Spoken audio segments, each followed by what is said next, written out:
ओम शांति। 23 जनवरी 2026 के बाबा के मधुर महावाक्य। बाबा कहते, मीठे बच्चे, तुम्हारे मुख से सदा ज्ञान रतन निकलने चाहिए।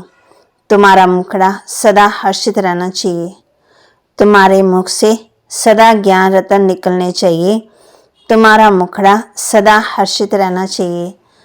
प्रश्न, जिन बच्चों ने ब्राह्मण जीवन में ज्ञान की धारणा की है, उनकी निशानी क्या होगी?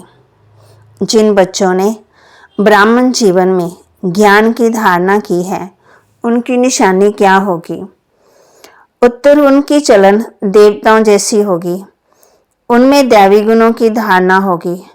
उन्हें ज्ञान का विचार सागर मंथन करने का अभ्यास होगा। वे कभी आसुरी बातों का अर्थात किचड़े का मंथन नहीं करेंगे। उनके जीवन में गाली देना और गलानी करना बंद हो जाता है। उनका मुखड़ा सदा हर्षित रहता है। ओम शांति। बाप बैठ समझाते हैं ज्ञान और भक्ति के ऊपर। ये तो बच्चे समझ गए हैं, भक्ति से सद्गति नहीं होती और सतयुग में भक्ति होती नहीं। ज्ञान भी सतयुग में मिलता नहीं। श्री कृष्ण न भक्ति करते न ज्ञान की मुरली बजाते। मुरली माना ही ज्ञान देना। गाते भी है ना, मुरली में तेरी जादू, तो जरूर कोई जादू होगा ना। सिर्फ मुरली बजाना है, वे तो कॉमन फकीर लोग भी बजाते रहते। इस मुरली में ज्ञान का जादू है। अज्ञान को जादू तो नहीं कहेंगे, मुरली को जादू कहते हैं। मनुष्य देवता बनते हैं ज्ञान से। जब सतयुग है तो इस ज्ञान का वर्षा है। वहाँ भक्ति होती नहीं, भक्ति होती है द्वापर से। जबकि देवता से मनुष्य बन जाते हैं। मनुष्यों को विकारी, देवताओं को निर्विकारी कहा जाता। देवताओं की सृष्टि को पवित्र दुनिया कहा जाता है। अभी तुम देवता बन रहे हो। ज्ञान किसको कहा जाता है? एक तो स्वयं की व बाप की पहचान और फिर सृष्टि के आदि मध्यांत की नॉलेज को ज्ञान कहा जाता है। ज्ञान से सद्गति होती, फिर भक्ति शुरू होती तो उतरती कला हो कहा जाता, क्योंकि भक्ति को रात, ज्ञान को दिन कहा जाता है। ये तो कोई की भी बुद्धि में बैठ सकता है, परंतु दैवी गुण धारण नहीं करते। दैवी गुण हो तो समझा जाए ज्ञान की धारणा है। ज्ञान की धारणा वालों की चलन देवता मिसल होती है। कम धारणा वालों की चलन मिक्स रहती है। धारणा नहीं तो गोया वह बच्चे ही नहीं। मनुष्य बाप की कितनी गिलानी करते हैं। ब्राह्मण कुल में आते तो गाली देना, गलानी करना बंद हो जाता है। तुमको ज्ञान मिलता है, उस पर चलना। अपना विचार सागर मंथन करने से अमृत मिलेगा। विचार सागर मंथन ही नहीं करते तो बाकी क्या मंथन होगा? आश्री विचार, उनसे किचड़ा ही निकलेगा। अभी तुम ईश्वरीय स्टूडेंट हो, जानते हो। मनुष्य देवता बनने की पढ़ाई पढ़ रहे हैं। देवता ये पढ़ाई नहीं पढ़ेंगे। देवताओं को तो कभी ज्ञान का सागर नहीं कहा जाता। ज्ञान का सागर तो एक को ही कहा जाता।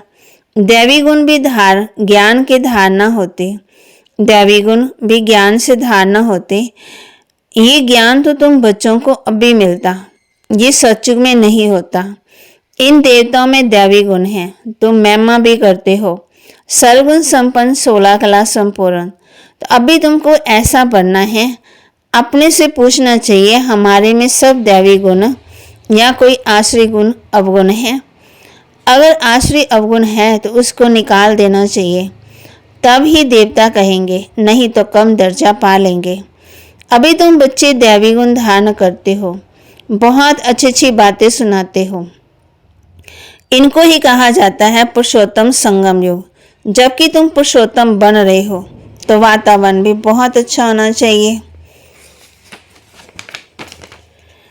मुख से कोई भी शीशी बातें ना निकले,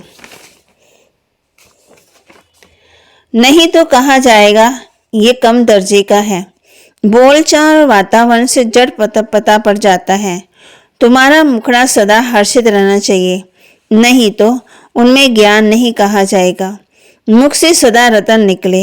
ये लक्ष्मी नारायण देखो कितने हर्षित मुख हैं। इन्हों की आत्मा ने ज्ञान रतन धारण किए थे। मुख से सदा रतन, ज्ञान रतन निकलते हैं। रतन ही सुनते सुनते कितनी खुशी रहती है। ज्ञान रतन जो अभी तुम लेते हो, फिर ये सभी हीरे ज्वारात बन जाते हैं। 9 रत्नों की माला कोई हीरे ज्वारात की नहीं है, इन ज्ञान रत्नों की माला है। मनुष्य लोग फिर वह रत्न समझ अंगूठियां आदि पहन लेते हैं। इन ज्ञान रत्नों की माला पुरुषोत्तम संगम युग पर पड़ती है। ये रत्न ही तुमको भविष्य 21 जन्मों के लिए माला माल बनाते हैं। इनको कोई लूट ना सके। यहाँ तुम ये हीरे ज्वारात पहनो तो जट कोई लूट ना ले जाए। तो अपने को बहुत बहुत समझदार बनाना है।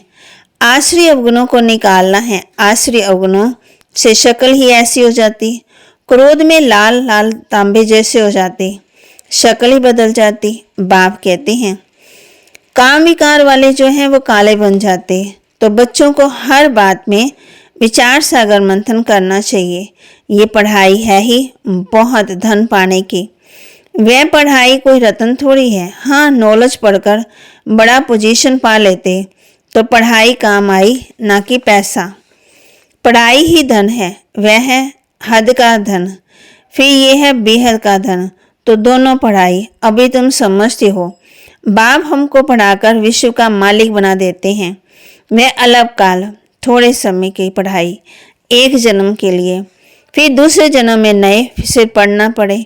वहाँ धन के लिए पढ़ाई की दरकार नहीं।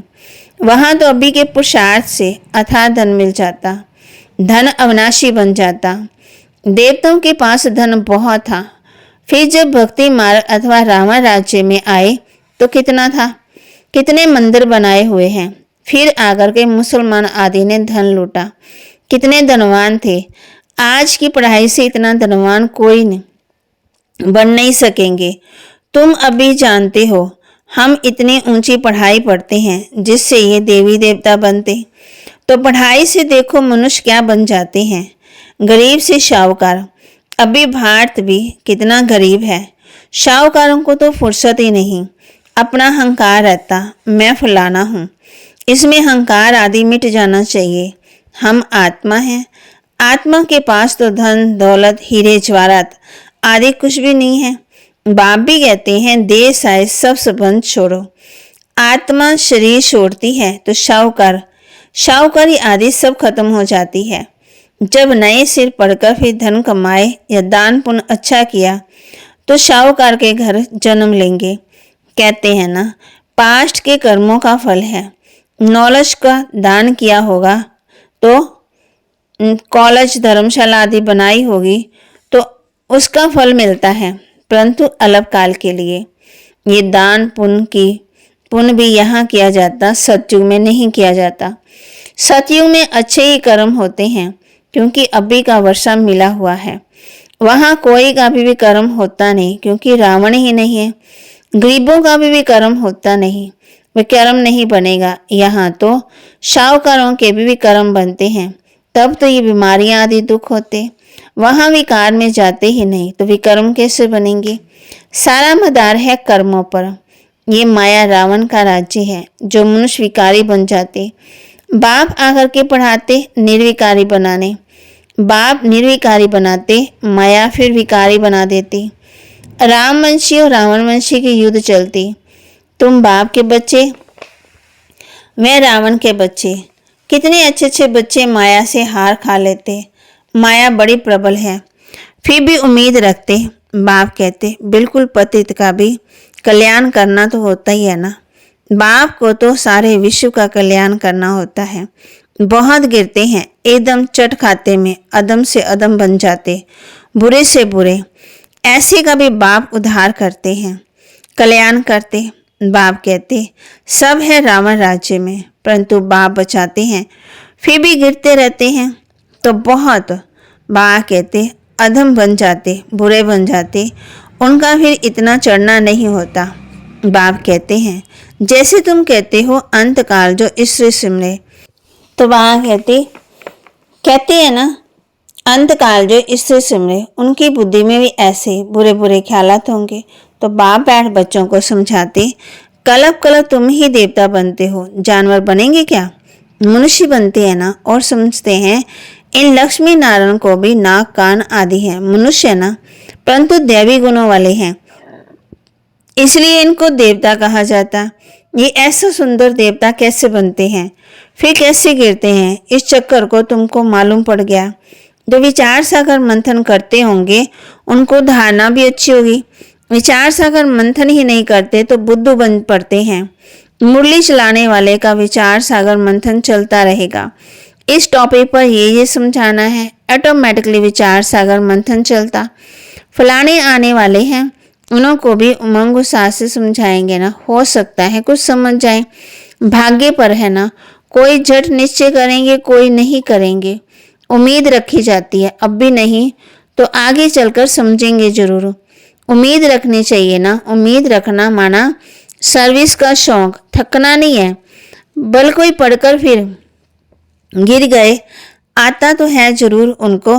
बाप कहते अगर वो आते हैं तो उनको विजिटिंग रूम में बिठाएंगे। वह कहेंगे चले जाओ, और जरूर पूछेंगे इतने दिन क्यों नहीं आए, तो वहाँ चले जाए तो कहेंगे माया से हार खा ली। ऐसे ढेर आते, समझते हैं ज्ञान बहुत अच्छा था, परंतु माया ने हिरा दिया। स्मृति तो रहती है ना, भक्ति में तो हारने और जीतने की बात ही नहीं रहती। ये नॉलेज धारण करने की है। अभी तुम बाप द्वारा सच्ची गीता सुनते हो, जिससे देवता बन जाते। बिगर ब्राह्मण बने देवता बन ही नहीं सकते। बाप कहते हैं क्रिश्चियन पार्ट से मुसलमानों में ब्राह्मण होते ही नहीं। ये सब बातें अब भी तुम समझते हो, तुम जानते हो। अलफ को याद करना है। अलफ को याद करने से बादशाही मिलती। जब भी तुमको कोई मिले बोलो अलफ अल्लाह को याद करो।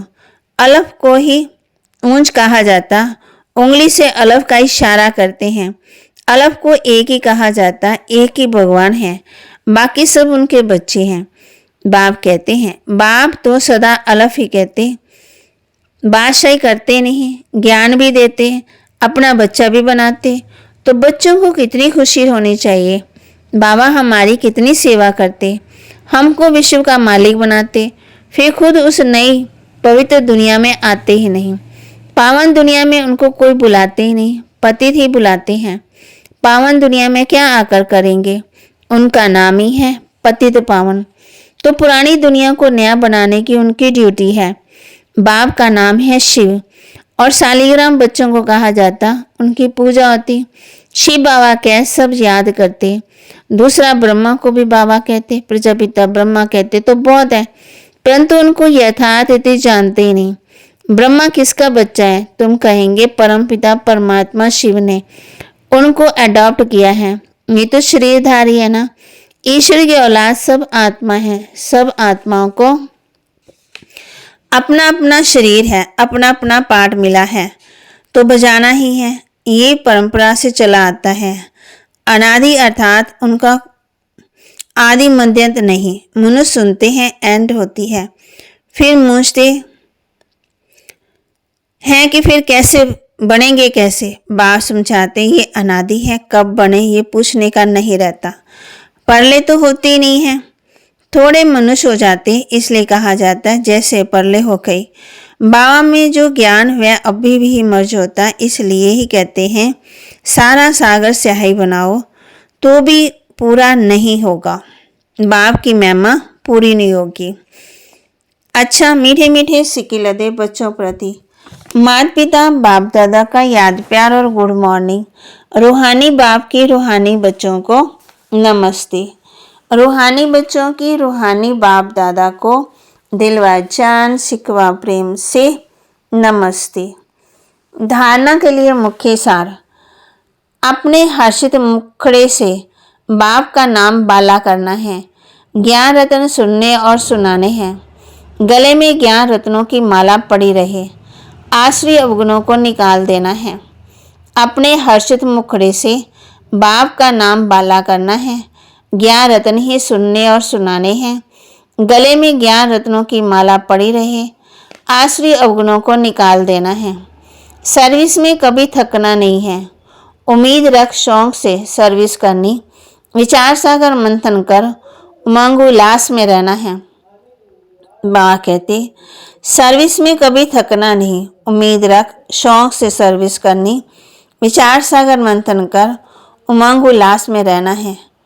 वरदान, कन्फ्यूज होने की बजाय लूज कनेक्शन को ठीक करने वाले समस्या मुक्त भव। कन्फ्यूज होने की बजाय लूज कनेक्शन को ठीक रखने वाले समस्या मुक्त भव। सभी समस्याओं का मूल कारण है कनेक्शन लूज होना। सिर्फ कनेक्शन को ठीक कर दो तो सर्व शक्तियाँ आपके आगे झुके घूमेंगी। यदि कनेक्शन जोड़ने में 1-2 मिनट लग भी जाते हैं तो भी हिम्मत हार कर कन्फ्यूज ना हो जाओ। निश्चय की फाउंडेशन को हिलाओ नहीं। मैं बाबा का, बाबा मेरा, इस आधार से फाउंडेशन को पक्का करो तो समस्या मुक्त बन जाएंगे। स्लोगन, बीज रूप अवस्था में स्थिर रहना है, यही पुराने संस्कारों को परिवर्तन करने की विधि है।